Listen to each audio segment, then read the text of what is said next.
তুমি কি কখনো দেখেছো যে মানুষটা তোমাকে একসময় ইগনোর করেছিল হঠাৎ একদিন আবার নিজেই ফিরে আসে? কেন এমন হয় জানো? কারণ তুমি তখন বদলে গেছো আর সেই সেটা বুঝতে পারে। আজকের এই ভিডিওতে আমি তোমাকে এমন 5টা পাওয়ারফুল কাজ বলবো যেগুলো করলে যে কেউ তোমাকে ইগনোর করছে সে একদিন নিজেই তোমার কাছে ফিরে আসতে বাধ্য হবে। পয়েন্ট 1, নিজের ভ্যালু বাড়াও।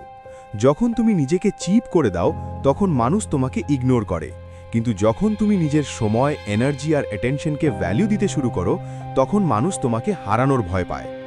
মনে রেখো, যার ভ্যালু বেশি তাকে কেউ সহজে হারাতে চায় না।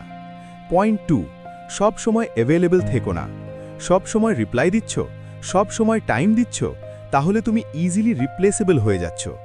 একটু দূরে থাকো, নিজের লাইফে বিজি থাকো, তখনই মানুষ বুঝবে তোমার প্রেজেন্স কতটা ইম্পর্ট্যান্ট ছিল।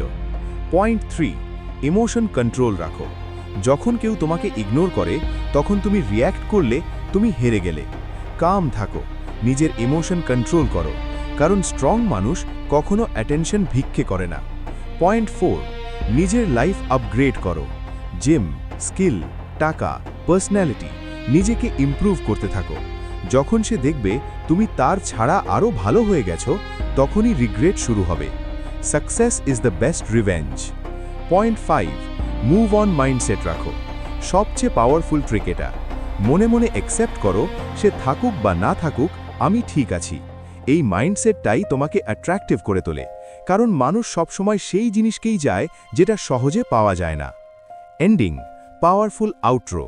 তাই কাউকে ইমপ্রেস করার চেষ্টা করো না, নিজেকে ইমপ্রুভ করো, কারণ যখন তুমি নিজের লাইফে ফোকাস করো তখন যারা তোমাকে ইগনোর করেছিল তারাই একদিন তোমার অ্যাটেনশন চাইবে।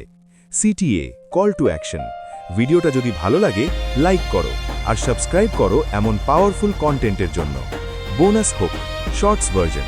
তুমি যাকে চেজ করো সে পালায়, আর যাকে ইগনোর করো সে নিজেই ফিরে আসে।